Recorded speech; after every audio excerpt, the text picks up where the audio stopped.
History is often presented as a sequence of events, a linear narrative composed of names, dates, decisions, and turning points. This way of telling history is intuitive and human because it mirrors how memory works. We remember stories, not systems. We remember individuals, not structural pressures. Yet when history is examined across long spans of time and across many different societies, this narrative approach begins to fail. Patterns emerge that cannot be explained by personalities alone. Similar outcomes recur in societies that never interacted, never shared institutions, never shared religions, and never shared ideologies.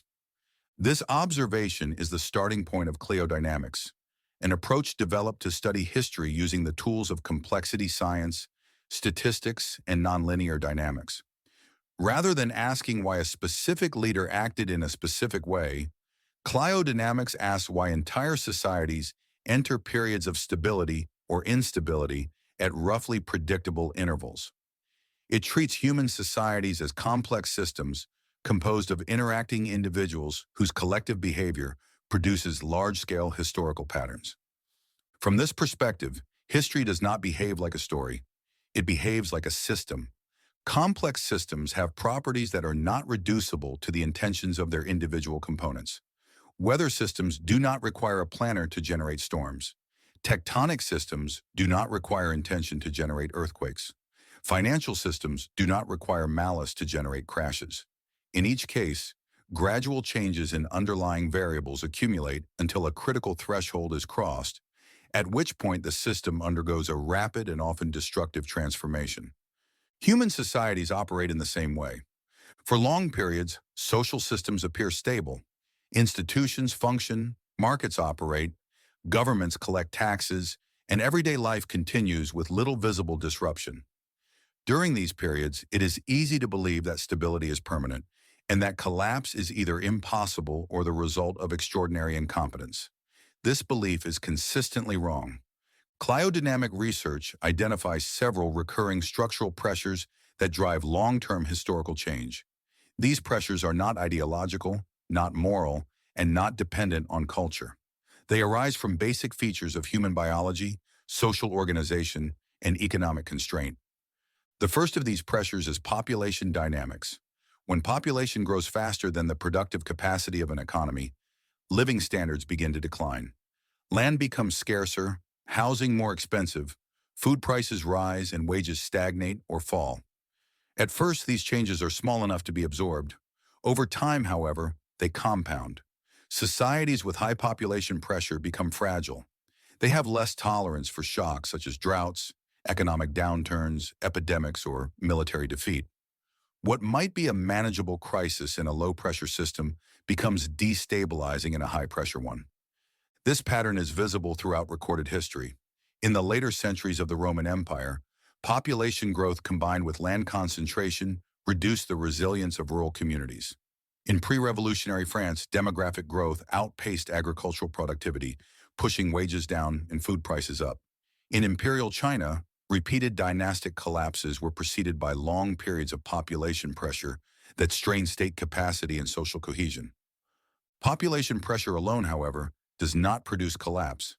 It generates discontent, but discontent by itself does not destroy states. Collapse requires a second pressure. The second pressure is elite overproduction. As societies grow wealthier and more complex, they tend to produce increasing numbers of educated individuals and aspirants to elite status. Administrative positions, military commands, legal offices, and political influence become desirable and socially rewarded. However, the number of elite positions grows much more slowly than the number of people seeking them. The result is intensified competition within the elite class. Ambition exceeds opportunity. Elites fragment into factions. Cooperation gives way to rivalry. Political norms erode. Compromise is interpreted as weakness. And institutional loyalty is replaced by personal loyalty networks. Importantly, this conflict occurs at the top of society, often long before mass unrest becomes visible. Historical examples are consistent. In late Roman politics, senatorial factions competed for imperial favor while undermining central authority. In early modern Europe, Noble elites resisted reforms that threatened their status while fighting among themselves. In imperial China, court factions repeatedly paralyzed governance during periods of mounting pressure. Elite overproduction weakens the state from within. It reduces the capacity for coordinated response precisely when coordination is most needed. The third pressure is state exhaustion. States tend to grow strongest after long periods of stability. They expand bureaucracies, increase taxation, regulate economic activity, and make long-term commitments, particularly in military and welfare obligations.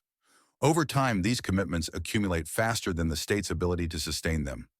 Revenue growth slows or reverses, debt increases, legitimacy erodes as citizens resist taxation and elites evade contribution. Corruption spreads as officials seek private compensation for declining public authority. To compensate, states increasingly rely on coercion rather than consent. Surveillance expands, enforcement hardens, and repression substitutes for legitimacy. This strategy works temporarily. Eventually it fails. These three pressures, population pressure, elite overproduction, and state exhaustion, do not act independently. They reinforce one another through feedback loops. Population pressure fuels popular anger. Elite conflict paralyzes decision-making. State weakness invites defiance from both elites and the population. Each shock amplifies the next. For decades, systems can absorb these stresses. This long absorption phase creates the illusion of permanence. Stability begins to feel natural. Collapse begins to feel impossible. This is the most deceptive phase in any historical cycle. Then a threshold is crossed. History does not gradually slide into violence. It switches. Like water turning into steam, the transformation is abrupt, disproportionate, and destructive. This transition marks the crisis phase of what cliodynamic theory calls the secular cycle. A secular cycle consists of four broad phases: expansion, stagnation, crisis, and depression. During expansion, population grows, elites cooperate, institutions function, and violence is relatively low. During stagnation, growth slows, inequality increases, and pressures accumulate. During crisis, elite conflict, state weakness, and popular unrest combine to produce widespread violence. During depression, population declines, elites are eliminated or marginalized, and resources temporarily exceed demand, allowing the system to reset. These cycles are not metaphors. They are patterns observed across thousands of years of recorded history. Major wars and revolutions are not anomalies in this framework. They are phase transitions. They represent the system moving from one equilibrium to another. From this perspective, the First World War and the Second World War are best understood not as separate events, but as a single prolonged rupture of the European system. The armistice of 1918 did not restore stability. It merely froze an unresolved crisis. The interwar period was not peace, but metastability, a fragile state in which structural pressures remained intact. The system stabilized only after 1945, when exhaustion forced a new equilibrium through massive population loss, elite restructuring, and institutional rebuilding.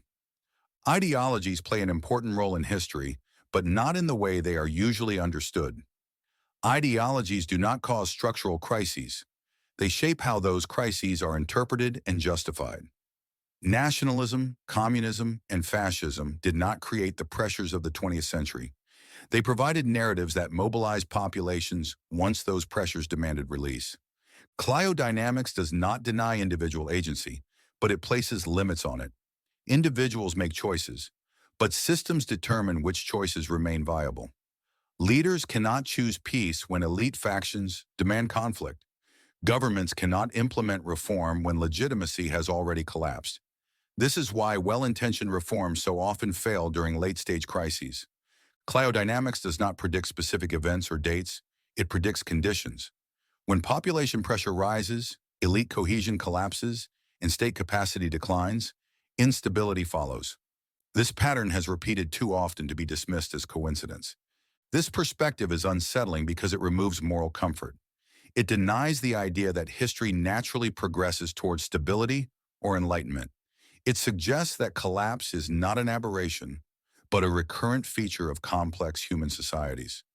History viewed in this way is not a lesson and not a guide. It is a process, blind, adaptive, and indifferent. Until the biological and structural foundations of human societies change, the cycle persists. Technology may accelerate these dynamics, but it does not abolish them. Increased data improves resolution, not outcomes. The role of the archive is not to warn, persuade, or inspire. It is to record patterns as they recur. Systems do not learn from history. They respond to pressure. When the pressure returns, so does the outcome.